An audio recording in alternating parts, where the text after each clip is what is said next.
Okay, so I think why don't we go ahead and get started just because I've got a few housekeeping notes that I will talk through before I pass it to Ambassador Brinker.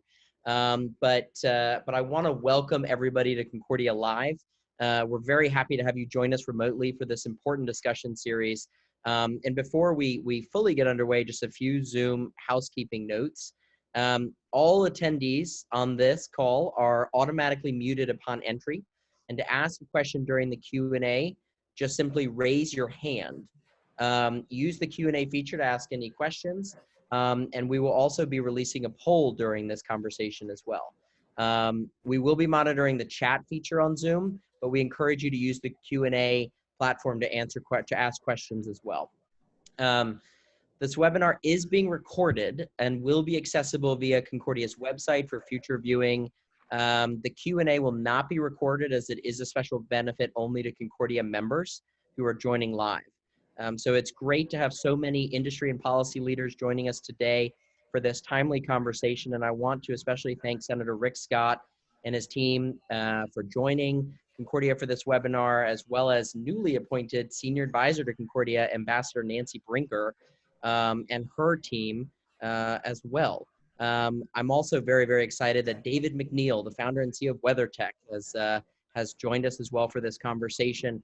All the conversations we aim to have at Concordia are meant to really serve as a representative body of both the public and the private sectors. The senator's longstanding career represents work in both sectors, Ambassador Brinker's career as well, and of course to David for what he's done in both as the founder and CEO of WeatherTech. As many of you know, we are a membership-based organization at Concordia. And if you were invited to this program by Concordia, Senator Scott, or Ambassador Brinker, due to the relevancy of your work to this topic, welcome. I encourage you to consider Concordia membership and be part of this global partnership-based transformation. And with that, I would like to turn things over to Ambassador Brinker, a great friend of Concordia, and very, very honored that she is joining us this morning. So with that, Ambassador Brinker. Thanks, Matt. Appreciate being invited, and I'm a great fan of yours and of Concordia's. You know, you've done a great job. It's not just an organization. It's really an environment that many of us who have diverse interests can get together and share ideas, opinions, and issues. So thank you again for the leadership that you provided. And grateful to be here with two other gentlemen that I admire. I am an unabashed supporter of Senator Rick Scott. Rick grew up in public housing in the Midwest. He married his high school sweetheart, and he has 2 daughters, 6 grandsons, and he will tell you now he has a granddaughter. And so he served before this 2 terms as governor of Florida, where he successfully championed more than $10 billion in tax cuts. And he cut regulations that led Florida businesses to create nearly 1.7 million new jobs. And under his leadership, unemployment rates dropped dramatically from 11 to 3.3%. And now he was elected to the Senate in 2018, for which we are all grateful. And he has done a great deal at work, namely in all kinds of areas. We're going to talk a little bit later about our economy and overseas issues with China, et cetera. But he's done a great deal of work in Venezuela, helping President Guaido in U.S. policy, dealing with us, et cetera. So welcome, welcome, Senator Scott. How has the relationship between, and I think between all of our interests with China and the pandemic, all of these have affected our supply lines, but you had a few things you wanted to say to us first before we start down that road. Sure. Thank you, Ambassador Brinker. Thank you for what you've done. Congratulations on your success. And thank you for your friendship. I also want to thank Matt and the Concordia team. You know, I've had the opportunity to participate in some of the events that they've had, and great group of people because they really care about what they're doing. I think we did the event in New York, wasn't it, Ambassador Brinker? That's when they had Yeah. It was a big event.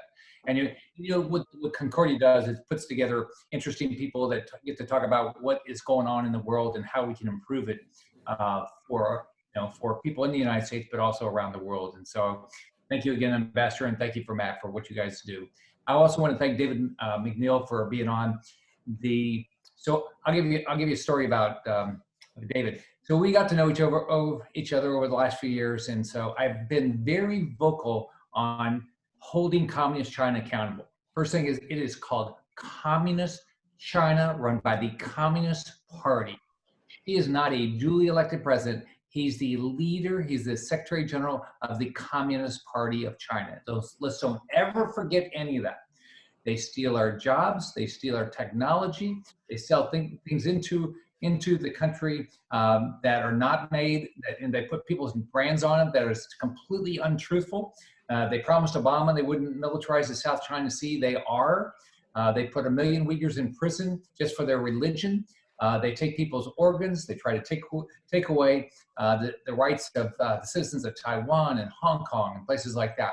So this is not a group that I have ever supported. And the only way we will have an impact on them is if we hold them accountable. Now, my goal of holding them accountable is the easiest way is buy American products, buy products made in America, and stop buying products made in Communist China. It's as simple as that. If you want to change the supply chain, if you want to help Americans, if you want to make sure that Communist China can't keep doing the things they do, stop buying their products. I remember, David, this was sometime probably last summer, we were talking and you said it would be great if somebody had a bill that would require companies like Amazon and retailers to disclose where products are made. I said, I have that, I've already filed it. And it is appropriately called the Prime Act. And what we got to do is we got to go back to people like Sam Walton. Remember when Sam Walton built Walmart? He talked about, he promoted all these American-made products. And guess what it helped? American jobs, the most important thing we can do. So now there's an additional reason. Whether this coronavirus was created in a lab, intentionally or unintentionally, whether it was created in wet market, here's what we do know. They intentionally were not transparent. Given the benefit of every doubt, Communist China was not transparent. And as a result, Americans have died, Europeans have died, people have died all over the world, and they cratered economies all over the place.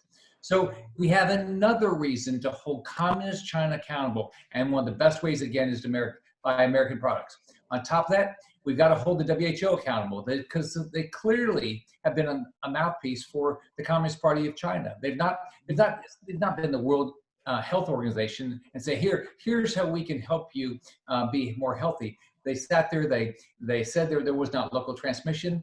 When clearly it was, they complained about stopping travel from China, and we did the right thing. So we've got to figure out how, if we buy American products, we will fix the American supply chain, and we will not be dependent on them in the future. I also have a bill that says that to get ready for the next pandemic, we're going to have American-made protective gear, ventilation, all those things, with an ability to ramp up American production if we have another crisis. So we're not waiting for masks from Communist China.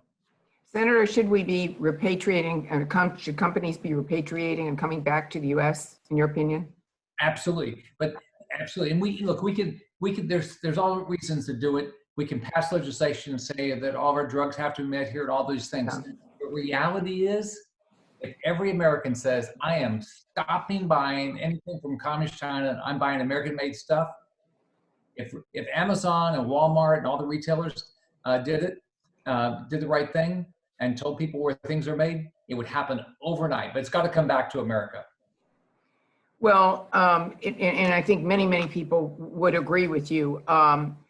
WeatherTech, David McNeil, you have all of your products manufactured here, correct, in the U.S.? We manufacture right in, in the suburbs of Chicago, right in Bolingbrook, Illinois. Mm-hmm. And obviously you feel very strongly about it. What are there challenges you're facing? And where do we go from here to make this environment better, to make more people do that? As Senator Scott said, don't buy Chinese products. But beyond that, what else do you recommend to help us to bolster our manufacturing capacity and ease some of the stress on our current system? Well, so far, our American supply chain has not disrupted my company, specifically because my supply chain is American for my raw materials. Now, years ago, we did not take the bait of exporting American jobs to China just so we could financially benefit in the short term.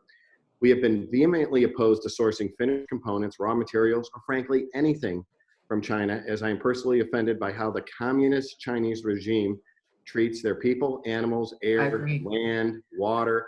Furthermore, my first priority is to support my own country by building WeatherTech factories on American soil and providing good paying jobs to my family of 330 million fellow Americans first. So, you know, and beyond that, the American companies whose business model has relied and thrived on importing Chinese goods manufactured by exploited Chinese workers now has to deal with the moral, ethical, and political and physical ramifications of their decisions. It's so true. Senator, one other thing I want to mention to you is about the WHO. I totally concur with you. I served as an ambassador to the WHO for 3 years, and it was totally dominated by the communist China. And my question is, knowing how some of the countries are reluctant in the first place to even be good members of the WHO, no matter who would run it, they don't want to give more money to that. It's sort of, in a way, like defense in some countries. How do we get people to change their thinking in the WHO, the member countries? I think, Ambassador, what you're doing today with Concordia is one thing. We have to talk about the problem, and we have to put out the facts. The facts are just on the basic dues, we pay way more than China does. Mm-hmm. We're the ones that, when the WHO asks for money for an Ebola issue or something like that, China doesn't show up.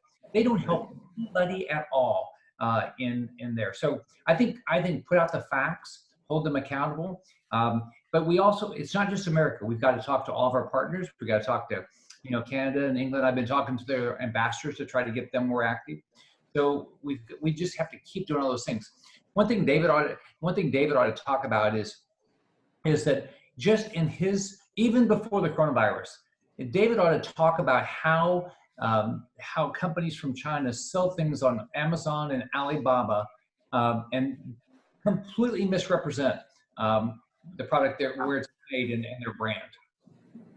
Well, certainly communist China is the enemy, and there's no question about it. In the last year, we have filed a number of federal lawsuits against Chinese companies who are violating WeatherTech patents, trademarks, and copyrights. There is no other country on the planet that disrespects American intellectual property like the Chinese. We absolutely need to immediately require all sellers of goods sold on the internet to clearly divulge the country of origin. This will help the American consumer make an educated purchasing decision. U.S. Customs needs to perform more intensive inspections of inbound goods from China to ensure the country of origin marking is clear and complies with U.S. law. However, when those laws were enacted, the internet did not exist. The law was intended to allow consumers in a store to pick up a product and to see where it was made. You cannot do that when purchasing items on the internet. This needs to change. There's so many things have come to light to people. One of them, of course, now is the whole discussion of the pandemic and how it started. Do both of you believe, or either of you'd like to comment on, that it was hidden for a while, the size of the disease that was growing, where it was developing? Is that more a fact, or is that? Ambassador, absolutely. I mean, and it was Communist Party and the WHO. They worked together. They first, when they knew there was local transmission, they said there wasn't. They didn't. And by the way, Taiwan was. They won't allow Communist China and the WHO won't allow Taiwan to be a member. How crazy is that? The World Health Organization. And then when Taiwan says something, they just completely discount it. So they knew there was local transmission. They shut down travel in their country, but the WHO was complaining when Trump was shutting down travel from China into the United States. So this was all orchestrated, in my opinion, by Communist China to harm Americans and harm Europeans. And they have clearly done it. I mean, we have now over 70,000 people have died in our country. We have just devastated this economy. And the same thing has happened to economies all over the world and the number of deaths around the world. So we've got to do everything we can to hold Communist China accountable. And the best way of doing it, stop buying anything from Communist China. Mandate from every retailer that they tell us where things are made, or you won't buy things from them. And I think people innocently don't even know. I think to your point, David, for example, this TikTok that's on the internet, that is a Chinese, as I understand, based internet. I mean, every friend I see that uses it, I say, be very careful now of all your information, Don't they have a way of capturing information every time you go into those sites? I'm sure a lot of information is captured from Americans by the communist Chinese government, and it's just appalling.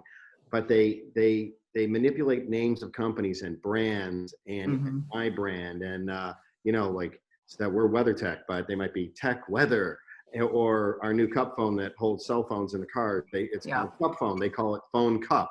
I mean, they're just they couldn't create anything to save their lives, but they certainly are great at copying and taking our jobs. It's appalling. And not just our jobs, our NGO products. I can remember I actually spent a lot of time there 5 or 6 years ago, and they stole all of our trademarks, all of our paperwork, everything that we were trying to do, and turned it into something completely different.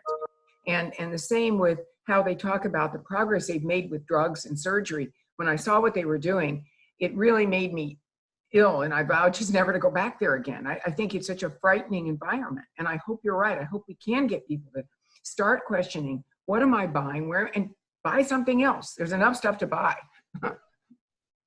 You know, we're starting some TV commercials. They're going to be coming out shortly, and it's my little impersonal campaign of look and ask where things are made. Yeah, that's And great. I think we need to start educating people to really slow down their purchasing process and look and ask where it's made and make the right decision for their own country, our country. Are there any Do that. non-communist leaders that are leading the way there at all? Are there any sort of people who believe the things we believe? Not in power. There's none of there's nobody in power that I mean, think about what they're doing. Just name the list. They intentionally steal our jobs. They steal our technology. They put people in prison for their religion. They steal people's organs. All right. They put journalists. You know, the whistleblowers in this case, you're not around, right? Some like the doctor that came out and said this was a problem. He's dead. And then, you know, they're trying to attack the basic rights of Hong Kong citizens. That was before this, right? Keep adding it up. So I'm very optimistic that you know that we're gonna. I think we'll pass some things in Congress, and I think those things will be helpful. But the reality is, it's what David's talking about. If every consumer says, "I am demanding where things are made," and David puts out where he builds his products, and my experience with Florida companies is that when they tell that it's made in America, it helps them. Right. And Senator, let me ask you another question. We have a significant investment by universities in China, American universities. Don't you think that should be, I mean, people who give to these universities should question that and should begin to ask for more transparency? Well, last year I started asking, you know, we've had this situation where, you know, the Communist Party has been stealing technology through our universities. So I started asking the universities. And so, you know, things like Moffitt, had to fire some of their leadership because they had deals with Communist China. You've seen other places where they've had to do that. And so I think, you know, they've infiltrated everything. Right. Like the Washington Post sits there and has let's the ambassador to China, from China to here, try to defend everything. I mean, the complete lies. They have no problem in completely lying to us, and they've taken advantage of the fact that our goal is, wouldn't we love to have free trade with China? Wouldn't we love them to be just a competitor, not an adversary? Wouldn't we love them to do the things we do? No, we would, but they're not. They're an adversary. And they're, you know, if you look at Hong Kong and what they've done and the way they've, you know, and then what I find, not only universities and educators, but consultants who work for Chinese companies. And recently I was on a panel and made a comment about this, and I received some very harsh letters from some very well-known Americans who obviously were consultants for them. And I just can't imagine anybody wanting to be a consultant for that kind of thinking, you know, against their own citizens. Well, Nancy, on top of that, you realize that if you buy stock, a Chinese company, one, they don't follow the same audit rules that we do, right? So why are American companies selling Chinese equity or debt instruments when the Chinese companies do not comply with our accounting rules, right? So we need to stop all this. We need to say they're clearly, we would hope they would just be a competitor, but they're an adversary. David, have you noticed, or maybe you haven't gotten, I'm sure you're very involved in business associations. Do you notice a lot of Chinese companies, or are they bearded by another name in those associations? I'm not, I can't answer that question. I'm sorry. I'm just wondering if that, because that would be so like them to join an association and change their name and be someone they say they're not, and be advocating against us. I do know that the American Manufacturing Association says that for every manufacturing job in America, there are 5 support jobs created. So when we export a factory that, let's say, has 1,000 employees in it, and it goes to China, that factory is really taking 6,000 jobs and 6,000, meals off the table every day for families, dinner meals. And it's a disaster when we're building factories over there for the short-sighted 50 cents that you might save by something from over there. But I tell you what, my motivation to forge ahead with building factories in America is because of overwhelming support my fellow citizens have shown by purchasing our high quality American made automotive, home, and pet accessories. I mean, I'm overwhelmed by the response of people trying to support our own country. So we've got it going on. We just need to get that packaging and the labeling and disclosure, so and stop them from being deceptive about where things are made. Senator, do you feel you have a lot of support in the way you feel in Washington with other members of the Senate? Yeah, I think there was support before, but I think now there's even more support. I believe this year, I think I will get it's called the Prime Act that's going to require our online retailers to disclose where things are made. I think we have a really good shot at that. I believe we're going to require all of our protective gear to be made in America. So there's American stockpile, and we have the ability to ramp up American production. I think that's going to happen. There's going to be some other things people are going to want to do to hold China accountable. And also, I'm leading an investigation of the WHO. I'm on the Homeland Security Committee, and so Ron Johnson's the chair, and he's agreed that I would lead an investigation of the WHO. So we're going to do an investigation. We're going to find out, did they have a pandemic plan? Did they follow it? When did they learn things, and why didn't they say something? To this day, they all keep talking about how great China is and attack everybody else. They won't acknowledge what one is, or South Korea. They've done a great job. If anyone can get it done, you will. I can assure you that, right, Matt? Well, Nancy, thank you so much for this conversation. And what we'd like to do, if good by you, is open it to some members of Concordia's community who have some questions. I think first and foremost, both to Senator Scott and then to David, what is the concern in terms of retaliation for some of America's largest corporations? Do you have a concern, the impact that it will have on the economy if there's retaliation from some of the actions you've suggested on this? I think the opposite will happen. I think that we will, the jobs are going to come back. I think that it's going to help American companies. Now, I mean, communist China might try some things, but the American, buyer is the king. They're the ones, the people that spend the money, they're the king. And, China is so dependent on us buying things from them. And I think if we do it, I think other democracies around the world are going to do it. I think Europe will do it because they've got the same concern we have. They know that the WHO and communist China have devastated their economy, and a lot of people died. So I think if we lead like everything else in the world, if we lead, we do it here, then Europe's going to do the same thing. Australia will do the same thing. David, do you have any concern from an broader U.S. economy perspective on this?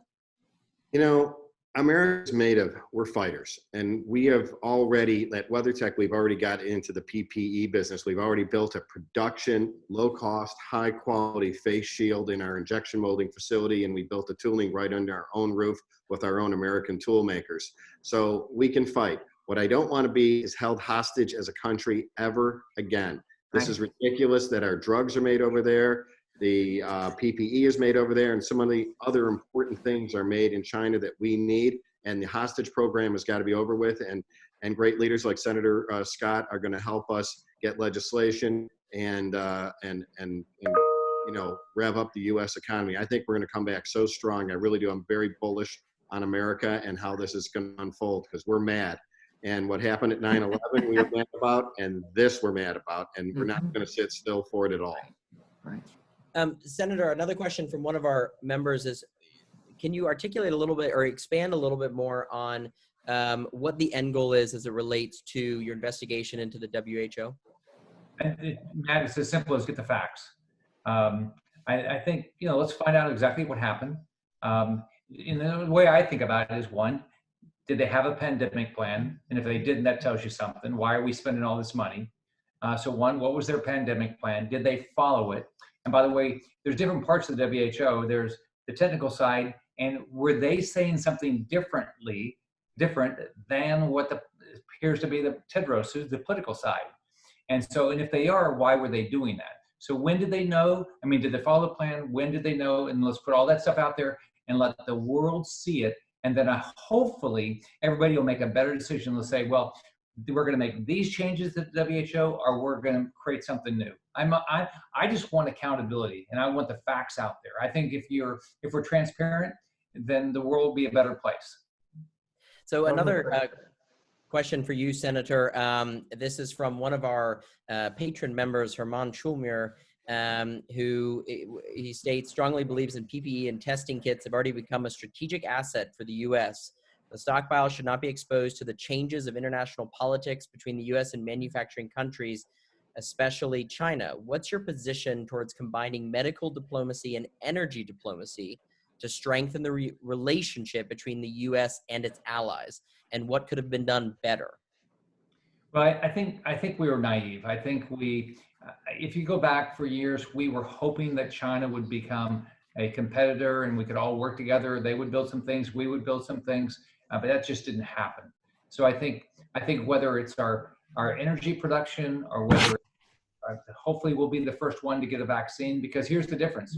If we get the vaccine, we're going to share it to the world. If Communist China gets the vaccine, they don't ever ask anybody else. No one else's best interest, including many of their own citizens. And so I think the strategic advantages is going to be our energy independence, our production independence, and our vaccine independence. I think all those things are going to be important. I can tell you, Dr. Steve Hahn, who runs the FDA, I think he's done an unbelievable job getting things approved on the testing side and being a major part of, with the NIH, of trying to get this vaccine done as quickly as possible. Great. So I think another question that has come up is what role is this all going to play in the upcoming election in November? Where do you see this playing out? Because it seems that there is a lot of input coming from Democrats and Republicans on the Hill. I've talking about how to address the future of U.S.-China relations. Where does this fit politically when you have both parties flagging that? Well, first off, I think now most people in Congress believe we've got to hold Communist China accountable. I think that's a positive. So I think that that's why we'll get legislation passed this year that holds them accountable. And I can't tell you exactly how that's going to be. I do believe we'll create an American stockpile with American companies. I think that'll happen. I think we will require retailers to disclose where things are made so we can all make informed decisions. I think those things will happen. And I think then we'll try to figure out how else can we hold them accountable to basically reimburse Americans for what happened. I've talked to a lot of Europeans. They're thinking the exact same thing, that they want to make sure that they hold Communist China accountable. I think they're probably a little bit more dependent on Communist China right now, but when they get past this, I think they're going to hold them more accountable. Now the election, I think the election this fall, I believe we'll keep a Republican Senate, and I think Donald Trump will win because we've been responsive to what people need. I want to make sure people unemployed get help, our small businesses get help, but I also want to be financially responsible where we can't just throw money at something without getting a return and watch how that money's being spent. So I think it's going to pay off if we act financially responsible. In making sure the money that we put out is spent well, and any new money we put out. We have a poll that we just released, everybody on the call. Which COVID-19 specific element will dominate the 2020 election rhetoric the most? Sort of off that question we just asked you, Senator. The options are direct federal government support for hospitals and health centers, government managed testing accessibility, social safety net programs such as federal stimulus checks sent to America, or local, state, and national policies regarding containment. So as we wrap the poll up, it looks like local, state, and national policies regarding containment is the one that was receiving, in addition to social safety net programs such as the federal stimulus check sent to America. Well, it's 3:30. We like to start and end on time. Thank you all so much for doing this. This is part of a series we've had.